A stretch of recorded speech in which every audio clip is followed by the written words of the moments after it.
So, మన life ఎందుకు గజిబిజిగా ఉంటుంది? ఎందుకు క్లారిటీ లేకుండా ఉంటుంది?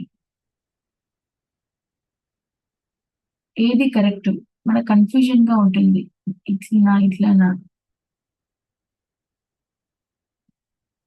లేదా మనకంతా దుఃఖమే కనిపిస్తుంది.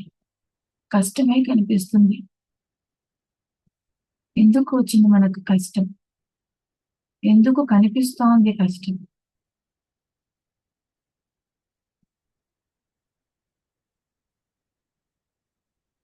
ఎప్పుడైతే మన లైఫ్‌లో మన ప్రతిరోజు సాధనలో, ప్రతిరోజు మన లైఫ్‌లో ధ్యానం ఉంటే,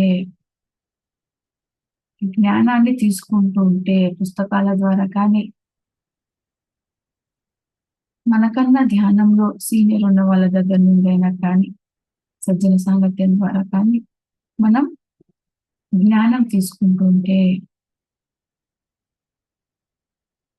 ఒకటి ప్రతిరోజు మన అకౌంట్‌లో గంటకు తగ్గకుండా ధ్యానం ఉండాలి. కొత్త వాళ్ళకైనా, లేదు పాత వాళ్ళంటే ఒక 2 గంటలైనా ఉండాలి. రెండవది జ్ఞానం తీసుకుంటూ ఉండాలి. కేవలం ధ్యానం చేస్తే సరిపోదు. శక్తొస్తుంది, ప్రశాంతత ఉంటుంది. కానీ ఎన్నో డౌట్స్ ఉంటాయి. మనం సరిగ్గా జీవిస్తున్నామా లేదా తెలీదు. ధ్యానంలో శక్తి తీసుకుంటాం. కళ్ళు తెరిచాక ఎలా జీవిస్తున్నాం? సరిగ్గా జీవిస్తున్నామో లేదో తెలీదు. అప్పుడు ఒకవేళ సరిగ్గా జీవించనప్పుడు ఆ శక్తంతా వృధా అయిపోతుంది. ధ్యానంలో తీసుకున్న శక్తి కొద్దిసేపట్లో మనం సరిగ్గా జీవించనందుకు, సరిగ్గా మాట్లాడనందుకు, సరిగ్గా ఆలోచించనందుకు ఆ శక్తంతా వృధా అయిపోతుంది. ఆ ధ్యానంలో చేసిన శక్తి మనకు సరిపోదు. మరి ధ్యానంలో సంపాదించుకున్న శక్తి అనవసరంగా వృధా కాకూడదు అంటే మనకు జ్ఞానం కావాలి. ఎలా జీవించాలి? ఏం మాట్లాడాలి? ఏం ఆలోచించాలి? దీని గురించి మనకు స్పష్టంగా తెలియాలి. తెలియాలంటే మనకు ఖచ్చితంగా జ్ఞానం అనేది తెలియాలి. అది పుస్తకాలు చదివే వాళ్ళకైతే పుస్తకాలు, ఆధ్యాత్మిక పుస్తకాలు, పత్రిసా చెప్పిన పుస్తకాల ద్వారా లేదా మనకు నెల నెల ధ్యాన జగత్ పుస్తకం వస్తుంది. కన్నడ కావాలంటే ధ్యాన కస్తూరి వస్తుంది. ఈ పుస్తకాల ద్వారా మన జ్ఞానం సంపాదించుకోవాలి. ప్రతి ఒక్కరు పుస్తకాలు చదవాలి, జ్ఞానం సంపాదించుకోవాలి. లేదా జ్ఞానం ప్రతిరోజు జ్ఞానం వినాలి. మనం ఫోన్‌లలో ఎన్నో విషయాలు చూస్తుంటాం. యూట్యూబ్‌లో ఎన్నో పనికిరానివన్నీ చూస్తూ ఉంటాం. జస్ట్ టైమ్ పాస్‌కు వీడియోలన్నీ చూస్తూ ఉంటాం.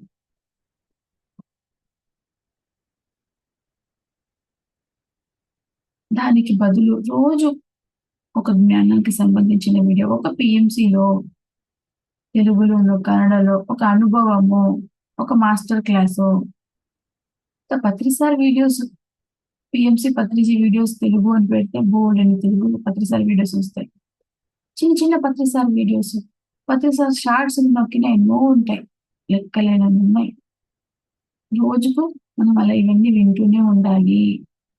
అప్పుడు మనకు ఆ జ్ఞానం వస్తే, అరే! నేను ఇలా తప్పు చేస్తున్నానే, ఇలా సరిగ్గా ఇలా అనవసరంగా మాట్లాడుతున్నాను. ఇలా ఎక్కువ తక్కువ మాట్లాడుతున్నాను. ఇంత అనవసరంగా ఆలోచిస్తున్నాను. అందుకే నా శక్తి అంతా పోతుంది. అందుకే జీవితం ఇట్లా గజిబిజిగా ఉంది అనేది తెలుస్తుంది. ఒకటి మనకు శక్తి కావాలి. శక్తి లేకపోతే జ్ఞానం కూడా అర్థం కాదు. మన ఇంత గొప్ప జ్ఞానం కళ్ళ ముందు ఉన్నా అది మనకు అర్థం కాదు. శక్తి కావాలి. రెండోది జ్ఞానం. బాగా జ్ఞానాన్ని తాగాలి. తీసుకోవాలి. సో, ధ్యానం చేస్తాం. జ్ఞానాన్ని సంపాదించుకుంటాం. ఒక తృప్తిగా, ఆనందంగా ఉంటుంది. ఇవి 2 రోజు చేతులు కలిసి రోజు ధ్యానం చేస్తున్నాం, జ్ఞానం వింటున్నాం. సో, ఆటోమేటిక్‌గా మనం ఆచరణలోకి తీసుకొస్తాం. నిన్న ఒక మాస్టరు ఆచరణ గురించి చెప్పారు. 2 మాటలు. ఆచరణ లేకుంటే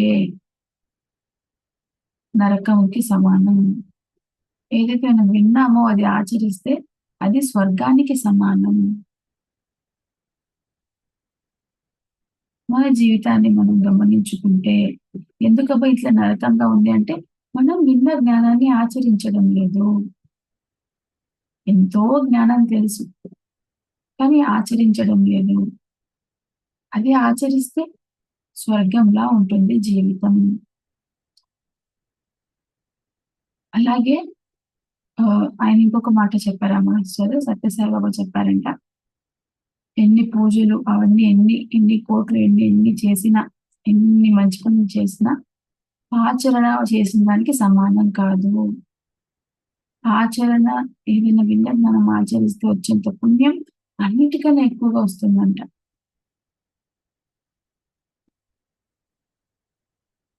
పూజలు చేసినా, ఏం చేసినా అన్నిటికన్నా ఎక్కువ పుణ్యం ఆచరించడం వల్ల వస్తుంది. అది చాలా ముఖ్యమైనది. ఏదైతే విన్న జ్ఞానమో, తెలిసిన జ్ఞానమో మనం ఆచరిస్తే మనకు తృప్తిగా ఉంటుంది. మనం మనతో కనెక్ట్ అయి ఉంటాం. ఇంకా ఒక మాట చెప్తారు పత్రి సారు. మనకు తెలుసు. ఒక జ్ఞానం తెలుసు. ఆ జ్ఞానం తెలిసినా దానికి విరుద్ధంగా ప్రవర్తిస్తే అది పాపము. నోరు అదుపులో ఉంచుకోవాలని తెలుసు. అనవసరంగా మాట్లాడకూడదని తెలుసు. అనవసరంగా ఆలోచించకూడదని తెలుసు. బయట వాళ్ళకి మనకు సంబంధం లేదని తెలుసు. అయినా అవన్నీ చేసేస్తూ ఉంటాం.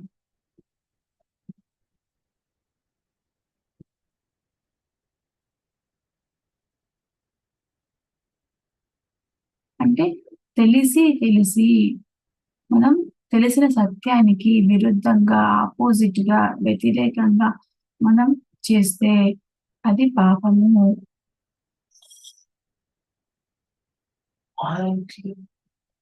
దీన్ని సార్ ఇంగ్లీష్‌లో అంటారు. What you do against the higher knowledge is a sin for you.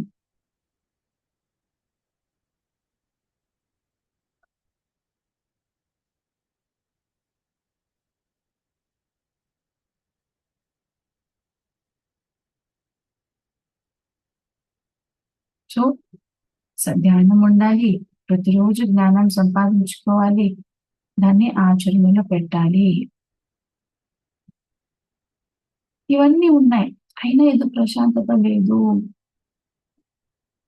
ఇంకేదో గజిబిజిగా ఉంది అంటే అప్పుడొస్తుంది ప్రచారం.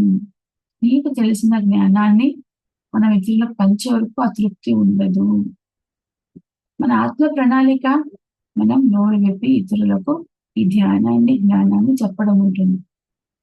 మనము ధ్యానం చేస్తున్నాం, జ్ఞానం వింటున్నాం, ఆచరణ చేస్తున్నాం. కానీ ఇవన్నీ ఉన్నాయి ఏదో తృప్తి లేదే, ఆనందం లేదు, ఆత్మకు తృప్తి లేదు అని మనకు అనిపిస్తూ ఉంటుంది. ఎందుకంటే మనం చేయాల్సింది మనం చేయడం లేదు. బద్ధకం వల్లనో, ధైర్యం సరిపోకనో, కాన్ఫిడెన్స్ లేకనో మనం పక్కన పెట్టేస్తున్నాం ఇతరులకు చెప్పడాన్ని. దానివల్ల ఆత్మ తృప్తిగా లేదు.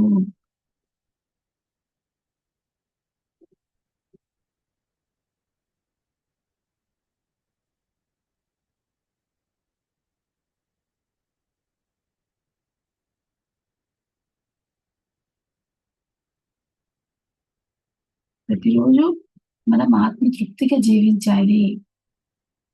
ఆత్మ తీసుకొచ్చిన ప్రణాళికను మనం చేస్తే ఎంతో తృప్తిగా ఉంటుంది ఆత్మకు.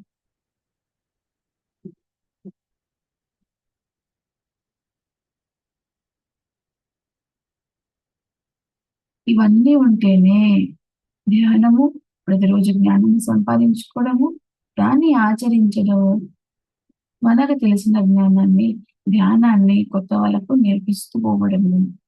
ఇవన్నీ ఉంటే జీవితం ఆటోమేటిక్గా క్లారిటీగా ఉంటుంది. మనకు డౌట్స్ ఉండవు. ఏది దుఃఖం అనిపించదు. మనం సరిగ్గా హ్యాండిల్ చేసుకుంటాము. స్పష్టత ఉంటుంది.